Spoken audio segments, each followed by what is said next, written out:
परमपिता परमात्मा जगत गुरु श्री कृष्ण और उनकी शाश्वत प्रिया राधा जी को नमन है।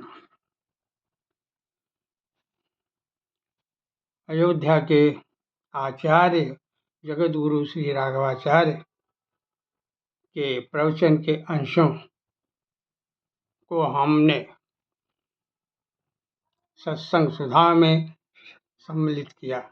उसी प्रवचन के आगे के अंश हम इस कार्यक्रम में सम्मिलित कर रहे हैं।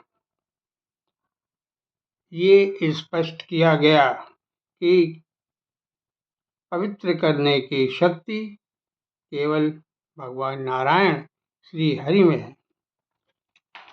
अगर हम ये कहें कि सूर्याय नमः, इंद्राय नमः, वरुणाय नमः, तो इससे पवित्रता हमें नहीं प्राप्त होगी।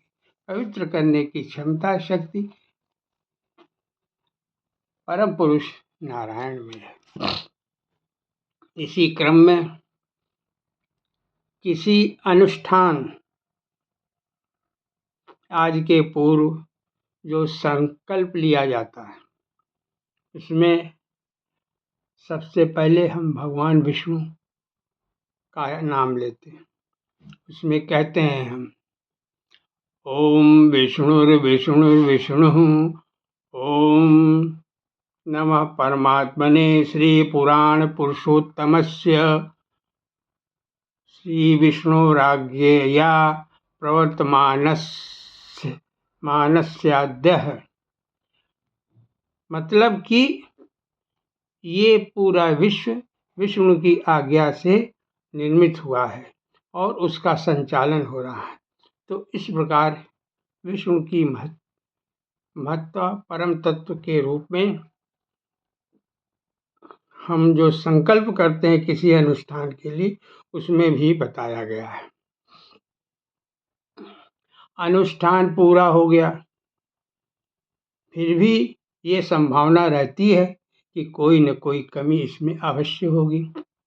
तो उस कमी को दूर करने के लिए शास्त्रों में पुनः जो आश्रय लिया गया वो श्री हरि का नाम लिया, हरि का आश्रय लिया गया है। हरि अर्थात अच्युत का नाम लेने से हमारे अनुष्ठान में यदि कोई कमी है तो वो पूरी अच्युत भगवान का अच्युत जो स्वरूप है वो पूरा करेगा।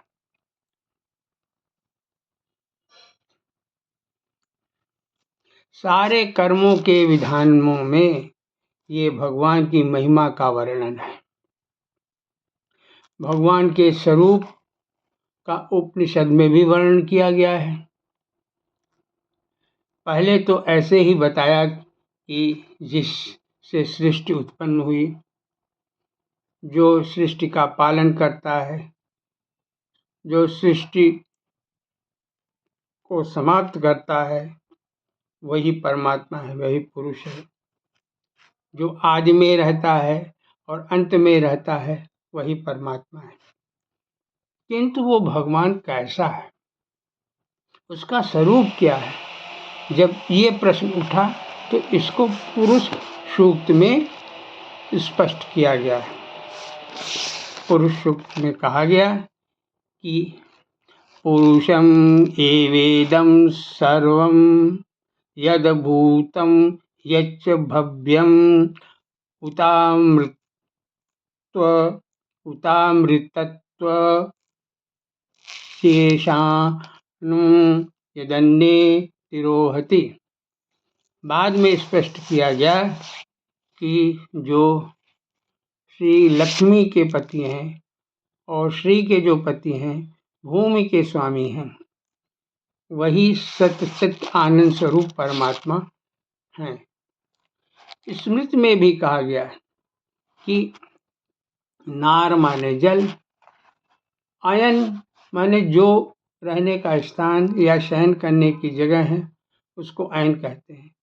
तो जल में जो रहता है वो नारायण है उस तत्व, वो परम तत्व नारायण है, भगवान ही का स्वरूप है। स्मृति के बाद प्रमाण के रूप में तीसरा चौथा स्थान इतिहास का आता है। इतिहास में रामायण में वाल्मीकि जी ने कहा कि जो परम तत्व परमात्मा है वही राम के रूप में जन्म लिए हैं और लीला कर रहे हैं।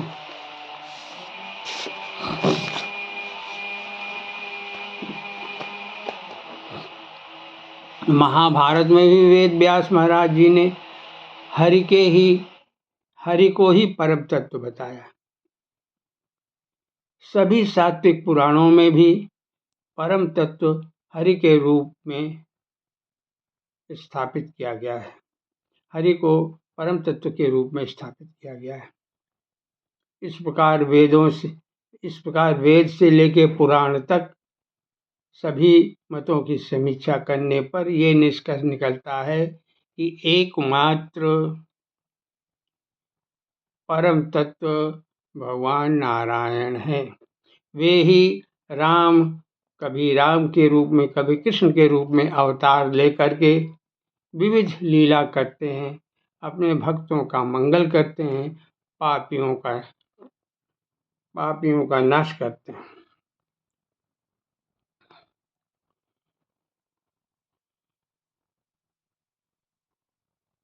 उन परम तत्व नारायण के अवतार के लीलाओं का चिंतन करना, उन लीलाओं का श्रवण करना, उनके गुणों का गान करना, ये भक्ति है, उपासना है। इसके लिए सबसे पहले स्वयं को समझना जरूरी है। उपासना के लिए सबसे पहले स्वयं को समझना जरूरी है, मतलब आत्मबोध आवश्यक है। तो आत्मबोध में ये सोचना पड़ेगा, क्या हम शरीर हैं? नहीं, शरीर के अंदर जो जीवन है वो आत्मा है, और वो आत्मा ही नारायण का अंश है। तो हम नारायण के अंश हुए।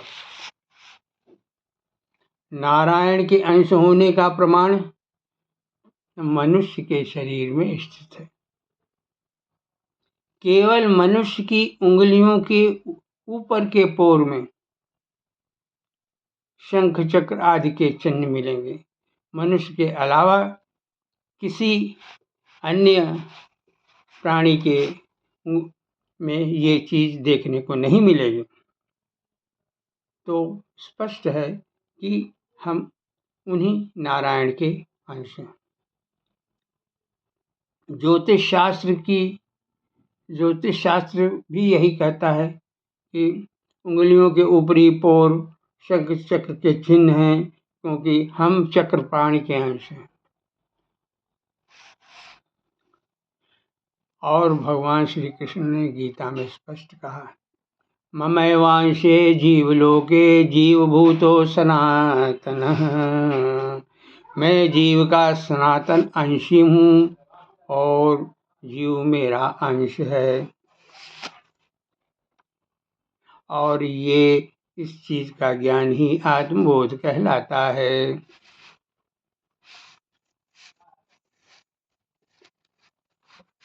भगवान को गुरु या संत के माध्यम से जानने के बाद उनको पाने का मार्ग ज्ञान, भक्ति, शरणागत आदि है, जो संत और गुरु की कृपा से इस मार्ग पर चलना सब सफलता प्रदान करता है।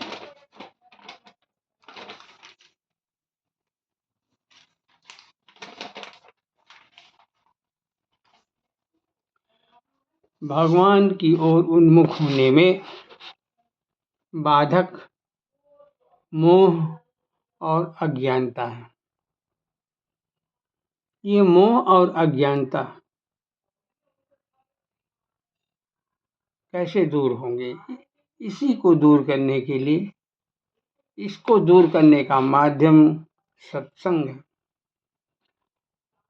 तो हमारा मोह और अज्ञानता जो है सत्संग करने से दूर होता है। उस सत्संग के समय हम जो गाते हैं, नाचते हैं, वो उस सत्संग का पोषक तत्व है। मुख्य उद्देश्य सत्संग के माध्यम से हमारी अज्ञानता जो है दूर होती है। ये अज्ञानता ही भगवान की ओर उन्मुख होने में बाधक है। तो उस परम पिता परमात्मा नारायण, हरि, जो भी नाम दें, हम उसको प्रणाम करते हैं, उसको नमन करते हैं। हमें उनकी शरणागति मिले, हमें उनका कैंकर्य मिले। प्रणाम।